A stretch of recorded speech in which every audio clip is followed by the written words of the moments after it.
famoso. Quando alguém me para na rua, eu travo. Sei lá, doutor, sim. tô com um problema aqui. Perfeito. Tá, e aí, como é que vai? Então, eu vou dar uma mini aula para vocês, porque a gente está falando de cérebro, neurociência e a questão de Deus, certo? Aham. Então a gente vai encontrar, porque olha só, vamos dar esses exemplos. Você está falando de uma doença, aí Jesus diz o seguinte: não procure fora o que está dentro de você. O reino de Deus está dentro de vós. É o mesmo cérebro, porque o reino de Deus está aqui, ó, aqui, né, na nossa consciência. Da mesma forma que tem Deus aqui na nossa consciência, nossa experiência espiritual com Deus, também tem uma experiência de traumas, como eu disse. Você está entendendo? Então, se você tem problema de alguém parar você na rua, né, de relacionamento, vamos colocar assim, porque você quer a fama, você quer ser visto, quer ser gratificado pelo seu trabalho. Só que o dia que você chega na fama e você começa a se boicotar, opa, peraí, tem alguma coisa que está errado. Então você vai ver que muita gente, aliás, aquele Nasce uma Estrela, com a Lady Gaga, o cidadão estava no alto da fama, estava bebendo, igual meu pai, porque eu sofri com esse filme, que o cidadão morre bebendo, né? Esse Nasce uma Estrela da Lady Gaga. O que acontece? Ele começa a se auto-boicotar.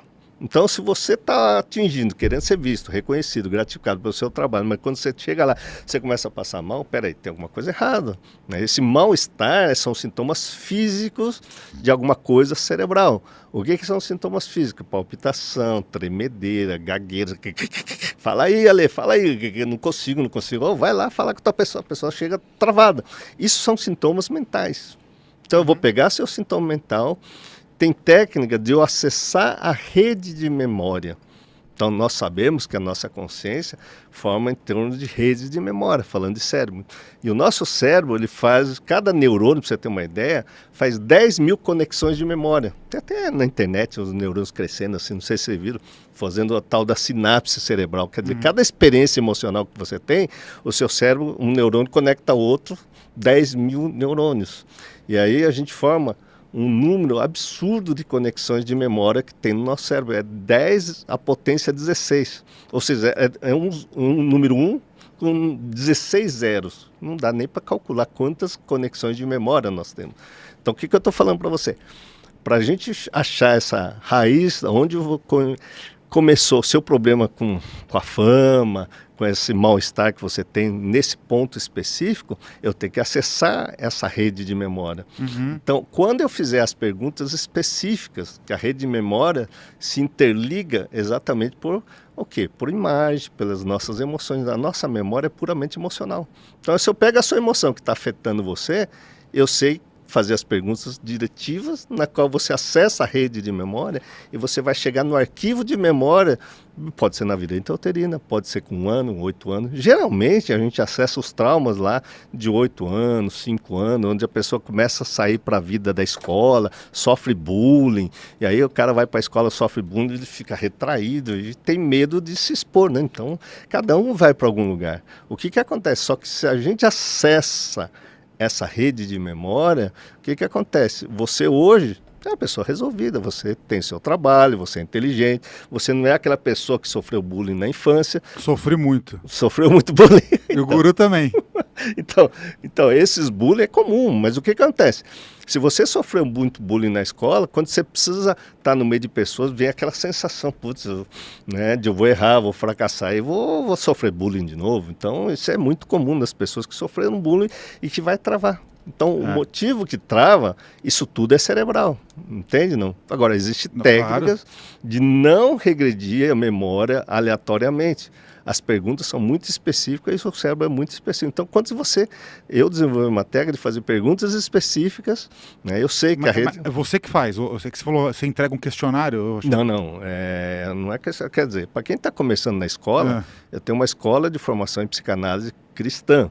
E dentro dessa escola, uma coisa é a psicanálise. Outra coisa é uma coisa chamada método Onari, que eu desenvolvi. Eu descrevi esse método patenteado, onde os alunos aprendem a fazer as perguntas. É claro, no início tem um questionário que eu faço, porque a pessoa não vai saber fazer pergunta. Então a escola vai ensinar o aluno a fazer pergunta para o seu cliente. Então eles vão aprender a fazer essas perguntas. E uma hora que você faz pergunta, é como se eu estivesse conversando aqui. Me descreve melhor aí o seu sofrimento. Quando você pensa nesse sofrimento, que imagem vem na sua cabeça? Porque a nossa memória é de imagem, é de sentimento, porque as nossas emoções são corporais. Então, quando você fala, eu passei mal na rua, o que você sentiu quando você passou mal? Cara, toda vez que eu saio na rua, me dá um frio no estômago, sabe? E toda vez que dá um frio no estômago, dá vontade de sair correndo. Então, você trouxe o sintoma físico, corporal, e o que você sente quando você dá vontade? Putz, eu sinto que eu vou morrer, eu sinto que eu estou em perigo, eu sinto que, sei lá, né? Estou numa solidão terrível. Então, o sentimento é a base das nossas emoções. Aí o que tem? Quando você sente isso, que ideia ruim você faz de você. Cara, eu sou fracassado, eu sou imperfeito, eu sou incapaz. Aí o que acontece? Feito esses questionários básicos, a pessoa vai olhar para dentro. Então, eu ensino as pessoas a olhar para dentro. Nesse momento, ele fecha o olho e vai olhar para dentro. Aí vem um detalhe muito interessante, que eu falando de cérebro, né? Eu costumo dizer para os meus alunos assim, Ale, que nós aprendemos a olhar para fora. Então todo mundo, olha, vai ver o negócio. Tanto é que essa questão do coach para ganhar dinheiro, todo mundo fala em ganhar dinheiro, vai ser médico, vai ser bem sucedido no YouTube, nas redes sociais, tudo mais. Quer dizer, é coisa que a gente está olhando o mundo lá fora, tá certo? Alguém te ensinou a olhar para dentro? Então, já ouviu falar como olha para dentro? Inclusive aquela série, né, o Arquivo X, que era uma série paranormal, que supostamente da quebra da Matrix, ela ensinava exatamente isso. Que ela sempre falava, a verdade está lá fora. A verdade está lá fora. A verdade está lá... a verdade está sempre lá fora. É sempre fora do ser humano, fora do planeta Terra, fora da galáxia. Nunca é dentro. Então, imagina se fosse o contrário. Não, mas para mim é o contrário. Então, para mim é o contrário. Então, mas esse é o ponto, né? A gente foi ensinado a buscar as coisas nos lugares errados. Porque aí o cara vai estudar, vai ser alguém profissional. Por exemplo, se você não tem uma profissão, não está ganhando dinheiro, a pessoa está olhando para você, acha que você é um fracassado. Só que você tem uma paz interior muito grande. E o que a pessoa mais procura é esse Deus que te traz uma paz interior. Eu vou dizer uma coisa, do mundo que está hoje, você pode ter certeza que todo mundo que está ouvindo aqui está buscando essa paz interior. De que forma? Ganhando poder, ganhando fama, ganhando dinheiro. A paz está lá fora. E Jesus fala exatamente o contrário. Não procure fora o que está dentro de você. Então, a minha escola de psicanálise cristã vai ensinar as pessoas que aprendem a psicanálise a acessar o que está dentro de você. Agora, quando se acessa o que está dentro de você, é muito interessante, porque existem os traumas, existe essa coisa que causa sensações ruins, mas também existe a sua experiência com Deus. Então você tem uma experiência com Deus, você tem uma experiência com Deus. Só que no dia a dia, que você falou, o gatilho de eu passar mal é quando eu saio na rua e eu tô com essa fama aí, eu começo a passar mal. Quantas celebridades estão em pânico, em ansiedade, estão bebendo álcool. Tem um cantor famoso aí que já aposentou, mas eu era fã dele, agora não sou mais. É o Wesley Safadão. Ele se aposentou por causa de ansiedade. Eu vi esses dias.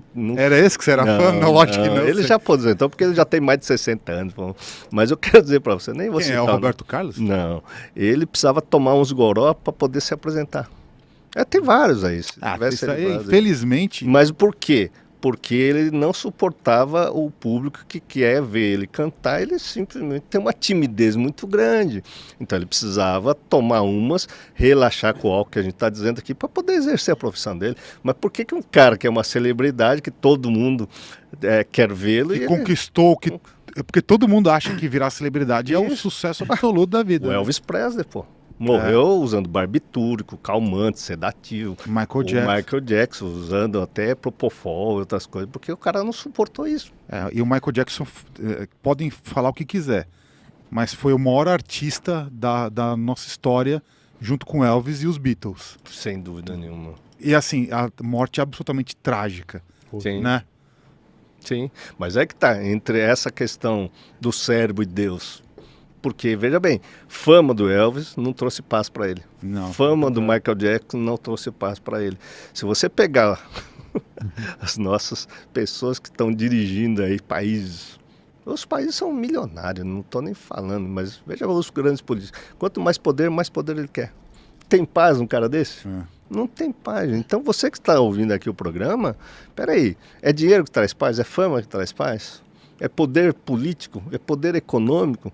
Cara, eu atendi de pessoas que ganham 70 milhões de dólares por ano e não tem paz. Então, quando a gente fala cérebro de Deus, é um caminho para vocês que estão ouvindo, assim, como é que você vai encontrar esta paz? E aí, Jesus diz exatamente o contrário. Não busque fora, que é essa paz que a gente busca no mundo lá fora, mas busque o reino de Deus que está dentro de você. O reino de Deus não vem de uma forma visível, segundo o que ele diz. Vem de uma forma invisível. Então, não invista, né, os seus tesouros aqui na terra, onde a ferrugem e a traça vão correr, que é o que você olha aqui. Então, tudo que você constrói aqui, o que o homem constrói, vai desaparecer. E o que ele está sugerindo para você construir? Plante tesouro no céu. E qual é o tesouro no céu? A Bíblia não vai falar em cérebro, mas se você, quando você lê a Bíblia, você vai ver que ele escreve coração. O coração do homem enganoso, o Espírito Santo, né, que é o Espírito de Deus, vai estar no seu coração. As leis de Deus vai transformar o seu coração de pedra, que é essa cabeça rígida, a sua consciência rígida, num coração de carne, quer dizer, numa mentalidade, numa mente aberta. Então, a Bíblia propõe você deixar de ser rígido, deixar de ser ignorante e pensar na sua vida. Então, quando você busca essa paz, é uma paz interior. Por isso, aí vem a meditação, né? Por exemplo, os meditadores sabem disso. Aliás, a neurociência, na questão do cérebro, evoluiu dos estudos dos meditadores lá da Índia, dos gurus que fazem a meditação. Então, dentro dessa história, quem faz a meditação está dentro. Por quê? Eles perceberam que os meditadores, eles controlam a vida interior tão profundamente que eles controlam, você sabe disso, a respiração, a frequência cardíaca. Os caras botam a frequência cardíaca lá embaixo, os caras ficam um minuto, sei lá quanto tempo, sem respirar. Se eu ficar um minuto sem respirar, não controlo nada. Imagina que esse pessoal tem o controle do que a gente chama do sistema nervoso autônomo. Ele tem as mãos de fazer o batimento cardíaco, fazer isso. E o que chamou a atenção? Os estudiosos da mente humana foi falar, por que esses caras conseguem controlar esse mundo interior? Que é o mundo interno, que tem a ver com o nosso coração, com essas sensações ruins que a gente sente no dia a dia. Então, eles descobriram que esses caras continuamente estão olhando para dentro. Então, existem várias formas hoje da meditação de olhar para dentro. O que eu desenvolvi, eu peguei tudo isso aqui, desenvolvi um método que vem da neurociência, de aprender a olhar para dentro, e a pessoa conhecer a verdade. E aí vem um grande ensinamento, né? Que está contido na Bíblia. O verdadeiro amor joga fora todo medo. Está lá em 1 João, capítulo 4. Né? Os verdadeiros discípulos de Jesus é aquele que tem amor no seu coração. Só que se você pegar o ser humano, o que ele tem na verdade? Se você olhar no dia a dia, a gente deseja um monte de coisa, a gente tem expectativa de um monte de coisa. Você quer produzir um monte de coisa, mas o que acontece? A gente se frustra. E eu, dentro dessa busca espiritual, uma coisa que eu falo, aquela mulher que está ali me ajudou a encontrar esse Deus. Por quê? Nessa relação, no propósito de ter família, eu tive que mudar a minha forma de amar.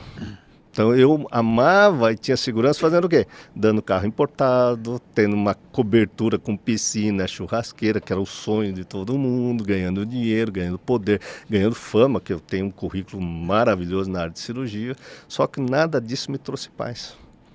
Onde é que eu fui descobrir esta verdade? A verdade que nós devemos abrir mão dessa nossa consciência, né, que a gente tem, de olhar para fora e tentar buscar paz com as coisas de fora, e olhar para dentro e buscar uma paz interior. Só que olhar para dentro e buscar essa paz interior é um processo contínuo que não é um mês, não é um ano, é um processo. O Kierkegaard, que foi um filósofo dinamarquês, ele fala que a busca de Deus é a prática diária de você transformar a sua consciência numa outra verdade. Que verdade é essa? Se eu estava buscando uma verdade em que esses valores que a gente está falando aqui, elas faziam parte da minha crença que iam me trazer felicidade, eu descobri que isso me trazia grande sofrimento. Eu podia ter dinheiro para mandar na cabeça dela, Quando eu tinha muito dinheiro, eu quase separei. Por quê? Porque eu me tornei o verdadeiro Deus e não aceitava ela. Eu falava, não, você está errado, você está errado, você está errado. Eu comecei a impor as minhas ideias. Então, quanto mais eu estudava, mais eu impunha minhas ideias. Para quem? Para os pacientes, para as pessoas. E eu estava fazendo o que a Bíblia condena. Então, o ensinamento de Paulo, por exemplo, do apóstolo Paulo em Romanos capítulo 1, o ser humano tem um cérebro tão maravilhoso, e lá está lá, ele conhece todas a manifestação de Deus, que é o que a gente está falando aqui. A maravilha que é o que Deus faz na nossa vida. Só que o homem começa a adorar a criatura, que sou eu mesmo, do que a adorar o Criador de tudo. Olha só que bacana. Então você fala assim, como é que eu vou usar o cérebro para conhecer Deus? Eu tenho que olhar para aquelas escrituras e falar, cara, o que serve para mim? Eu estava me tornando Deus, mas aí que tá, por um lado, eu me tornava Deus na minha relação com a minha esposa. Então aqui, na DR familiar, eu pisava na cabeça dela. Mas para vocês que estão aqui, meus amiguinhos de fora, rapaz, graça e paz, irmão. Aí você vai falar, não, o doutor Pedro é um cara espiritualizado. Nossa, o cara é um homem de Deus, é um amor em pessoa, tal. Mas, pô, pergunta para minha esposa, pergunta para minhas filhas se eu sou essa pessoa. Nada, cara, é um demônio chupando manga. Vivia irado, frustrado, e essa ira, né, é terrível, gente, é terrível, porque essa ira não me traz paz. Aí eu vou buscar trazer paz, porque eu estou muito irado, muito frustrado, aí eu vou beber. Aí eu vou frustração, eu vou ganhar mais dinheiro para comprar mais coisa. E aí eu começo a estudar, usar meu cérebro, né, consciência, e quanto mais eu estudava, mais eu me afastava de Deus, mais eu não tinha paz. Então quando eu aprendi na lida da neurociência, da meditação, aliás, tem muito religioso que critica a meditação. Mas a meditação é simplesmente você olhar para dentro e não ficar olhando a vida dos outros.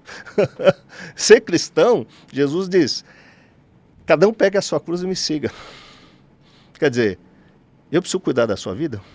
Preciso ficar olhando, você está no pecado, aí cara, a Bíblia está dizendo isso aqui, para de pecar, para. Não, cara, Jesus quer que ele convida exatamente você, que sou eu. Vinde até mim, meu fardo é leve, meu jugo é suave. Então, quando eu entendo esse ensinamento de Jesus, que para os cristãos é Deus na terra, né? Como é que o fardo de Jesus é leve e vinde até mim, meu jugo é suave? Quer dizer, é aquela coisa que fica lá me segurando, é suave, né? Cara, eu percebi que os meus pensamentos é que eram terríveis. Porque o que eu carregava na minha consciência, no meu coração, é esse desejo de dominação. Esse desejo de fama, de poder, de conhecimento. E quanto mais conhecimento eu tinha, mais eu me endeusava, que está escrito em Romanos capítulo 1. O homem começa a se endeusar até o ponto que a gente começa a ter conflito. A gente já separou quase muitas vezes. Eu sei que esse papo é talvez muito pesado para as pessoas ouvirem, mas talvez é um caminho das pessoas buscar essa paz interior. Você está entendendo? Então, foi o caminho que eu encontrei. Então, como eu vou usar o cérebro para me relacionar com Deus? Para mim, Deus é uma coisa muito definida. Não é uma coisa, né, esotérica que eu já fiz. Eu estou sentindo Deus, cara. Eu sinto Deus está presente. Não, já fiz isso, cara, Deus, vem cá. Aí eu vou lá cantar o louvor, né? Falo, Deus, Deus, Deus, Deus. E falar falar em línguas, né? Exatamente. Cara, eu posso buscar isso, uma sensação boa. Eu vou entrar num lugar onde eu vou sentir o cheiro, o aroma do incenso, a música agradável. Quando eu saio lá fora, eu já viro o próprio demônio.